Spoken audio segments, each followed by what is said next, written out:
Hey guys, welcome back to the Paladins Alliance. I wanted to get a quick video out before I get back to some EPL preview content. So there's going to be group stage every week, right? So we have a little bit of a gap between each of the groups. I think Monday through Wednesday, there's a bit of a gap. So I want to put out at least one piece of preview content. I'll have that out by tomorrow to prep for Group A. So look out for that. But I wanted to get into the Patreon discussion that any patron can actually discuss. If you're the $3 level or anything above either, you can just ask any amount of questions you want. Since we have a low number of patrons right now, you can ask up to 3 questions.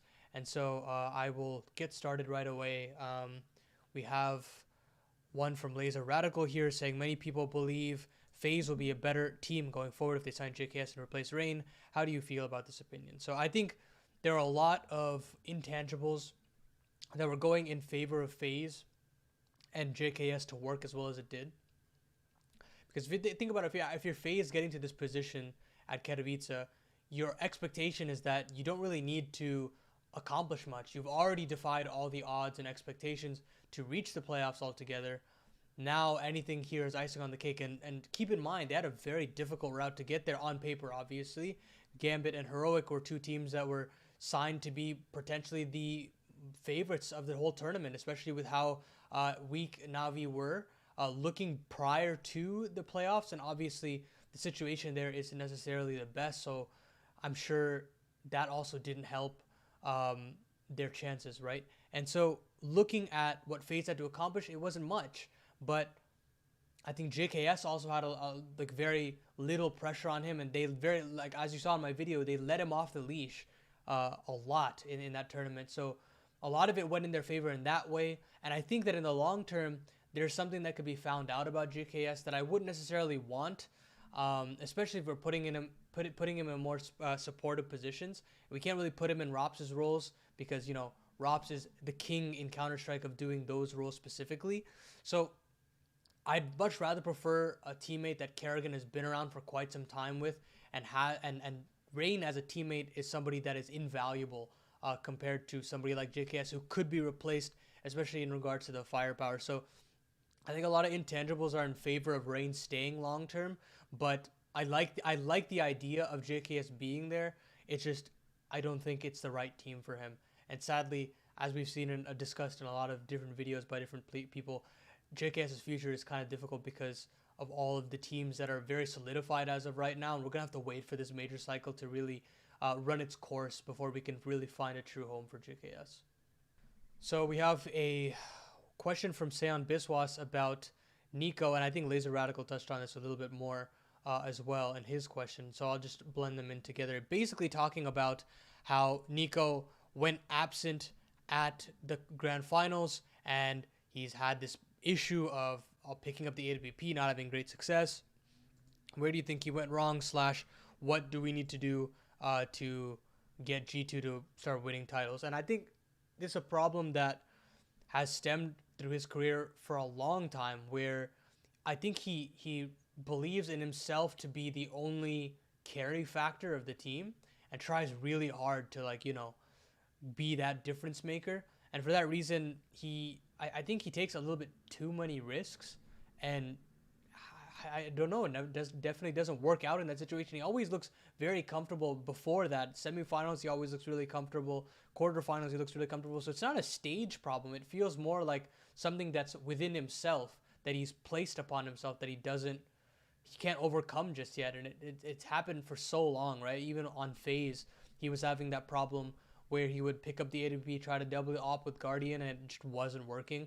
Here as well with m0NESY, he'd have some very uncharacteristic misses. He's not a bad player on the AWP, but the fact that he's making the decision to buy them in these crucial situations isn't something that I necessarily would want from him, especially considering I think he is the best rifler in the world. So I think a lot of it has to do with a whole mental situation, right? And if anybody could break that stigma, it would probably be Xtaz. So I think not having him behind the team at Katowice was a big concern, and probably a big proponent as to why he couldn't really quell himself to just, you know, play within the system and listen to LXB's calls directly, right? So it's a very like gray area question that I hope that we can get an answer to, because from what I see outside looking in, it seems like a very mental, like this huge mental block that has to be broken by somebody outside of the team. And I'd look to probably Xtaz to break that. And if that isn't possible, that's where we kind of have to shrug our shoulders and say, is there really a chance for Nico and his squad to get a title, a big title like IM Katowice or Cologne, or maybe even a major? Okay, so we'll switch back to one of these questions from Laser Radical discussing about how Astralis now have Farling, but it seems like they'll need another change to get in the top 5-10.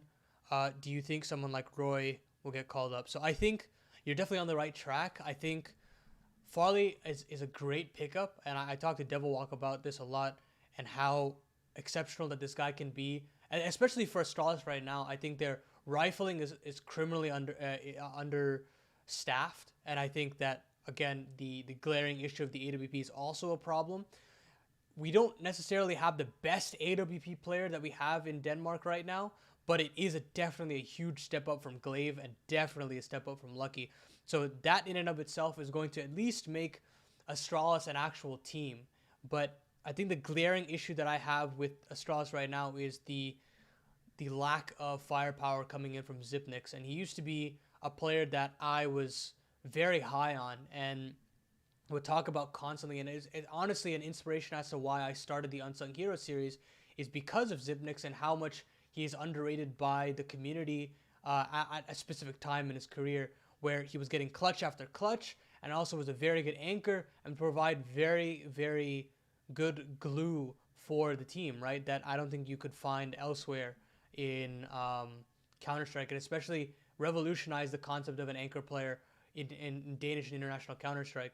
But now I think that he's not outputting as many clutches as he wants to. His style is now outdated. He hasn't found a way to reinvent himself. And he frankly looks not motivated enough to be at the top level of Counter-Strike. And that's completely understandable, right? He got an incredible contract and he's won 4 majors. So what does he really need to do with his career? And while I think that isn't the mentality I'd like to go for, I think it is understandable as to why. But as you were saying, Laser Radical, Roy is a great option. I think he is somebody that has experience, somebody who is definitely very selfless and could play those spots, those really shitty spots that could work out in Astralis' favor.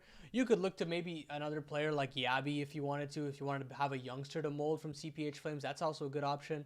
And then you're kind of grasping at straws. I don't think anybody from Heroic will want to really leave that team. You could look at probably some ecstatic players, Manx. You could look at, I believe, what's his name? Dafu, yeah. So a lot of these more selfless players, you could probably get them on board, but I think anything from Zipnix could be a step up and could be that real thing to say, like, okay, now Astralis can be a contender, because config, frankly, isn't going to be consistent enough, and that is always going to be a major problem with this firepower if it's just Farley that's going to be this move. So another question here, what is next for FNATIC? It's such an open-ended question, but there's so many issues now, right? You have Brolin being sat out, potentially going to NIP. You have Smuya off the team as well, being replaced by Regali as of right now. And I know the stigma is that Regali has room to grow and can become a good player, but as of right now, I don't think it was a good move from FNATIC. And why is that? Well, basically, I think that if you are making a decision to remove Smuya that close to the beginning of a major cycle, I think unless the personality issues are so bad that you have to blow up the entire team construct for it, I think it's still a bad move. And as you could see through the open qualifier, I tweeted out about it quite often. But the teams that they were losing to and the team that they barely beat, they had to beat Fate in a BO3 at the very end. I believe they're like 141st or some crazy low ranking like that in the world. And they won in the tightest of 3 maps. Like it was the full 30 rounds or overtime on all 3 maps. And it was a very, very close affair. And if they didn't have Poison instead of Regali, I think straight up that result wouldn't have happened. They wouldn't have qualified for the RMR. But I think the fact that they don't have a plan if they are making such a catastrophic move is the problem for me. And you're just relegating yourself to the academy players. And I know they've shown some great signs, and I definitely see that potential. but it's not a Monista situation. It's not a Torzi situation where you can definitely plug and play and they have this raw skill that they can just elevate themselves to becoming top players, and even JDC for that matter. And you see that clearly when they brought in Regali and Pepsor previously. They looked completely out of sorts, and it's a completely different game, right? And I think that there's a lot of pressure on them for no reason. There's no real time for them to get integrated. There's just so many problems. I'd much rather you have more established names in Counter-Strike I'd much rather you have a plan. That's basically what I'm going for here. So something like Poison was a good move in my eyes because, look, he's been at a lot of LANs. He's been at a lot of higher level competition, and I think he could do his job very well. So having an established AWP player is much more important in my eyes. I think Brolin is somebody that can be is basically irreplaceable, and frankly, I don't think you'll ever get a true equal or an upgrade to unless you get like, you know, I don't know, like some crazy international player like Nico, because Brolin was just always consistent even when FNATIC were at their worst. But Brolin always provided top tier Counter-Strike for them and was a prime reason why they looked so strong on maps that they had no business winning. Ancient and DH November is very famous in my eyes, but it's really difficult to find good Swedish talent as of right now because Savage is being blown up as we know it. We have and beyond Savage, we don't really have much to really talk about. Like there isn't that many Swedish teams or talent that we can look at. Maybe you can look at Young Ninjas, but I don't think they're willing to give up players. And again, it's the same problem of having to build up younger players, which you don't have time with, especially if you're going into EPL, straight into the RMRs, into the major cycle. Like there's so many events that are down the road that I think it's impossible for you to integrate a young player right now. So the last question I'm going to take here is most underrated star player right now. I think there are a lot of star players in the scene right now, but I think the one that I think is most underrated right now, surprisingly, is K-Serato. And I don't think many people are talking about him enough. I've done a video on him before when Furia went out, I think last in their group or something like that. But K-Serato had some crazy rating. And a large part of K-Serato's gameplay is something that is overshadowed by a lot of teams in the world because Furia isn't getting the results that I'm expecting them to get. And perhaps now that you have Safi in the lineup or Safe in the lineup, you're supposed to get some better results. And I'm looking forward to that. I'm actually very looking forward to their EPL group. They have a very reasonable one. They can probably get out of it. And if they do, I just want to see them with more stage time and more time to develop drop and Safe in this system, because I think the system is sound. I think the system is something that can still work even though it's been a while since we've had that lineup. And K-Serato has been consistent as ever. I think he's had one or two bad maps here or there. Their Katowice was very difficult on them, and I don't blame them because they had quite a tough bracket. The bracket was just tough for anybody involved. You saw teams like Vitality, who were looking very sharp at Blast, struggle here as well, not able to finish that lower bracket run.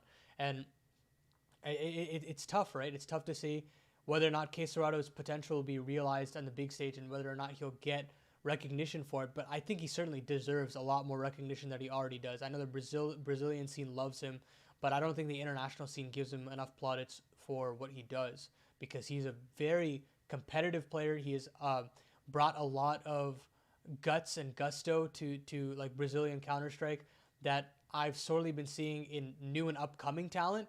Obviously, there are South American talent like 9Z that I've been raving about, but nothing in the Brazilian scene that has been like turning my head. Actually, I take that back. Godsend's been something to behold, and I believe Case is on the up and up. We obviously have 00 Nation as well. So there are all a lot of talents out there, but I think K-Serato is the one that I think has pioneered this new wave of Brazilian talent and should definitely just remain somebody to keep an eye on for the rest of this major cycle, for the rest of the RMRs, the EPL especially. Keep an eye on him. So all in all, that's all the questions that I have for this month's Patreon Q&A. I've really enjoyed doing these. Again, as I said in my last one, I know it's close together, but I didn't have any videos for so long, so it looks like it's very close together. But I will have actual regular content coming out tomorrow. Look for that. It'll be content on Mouse, and I'm excited to do that video because Mouse has been a team that's been making me turn my head for sure after Katowice and their run. Their play-ins looked very, very good, and yeah, I hope we could start making some more content. I have some good ideas in the oven, and I hope they can get realized soon. And you'll definitely hear some announcements in the near future on the status of that. And if you want to be a part of these Patreon discussions, again, just $3 a month. All the proceeds go to help elevating the channel. As you can see, the camera quality isn't the best, but we can find upgrades for it. We can bring some better content, some better ideas to the table if you do choose to support. And that's all from me from this video, and I will see you guys tomorrow. Have a good day. Peace.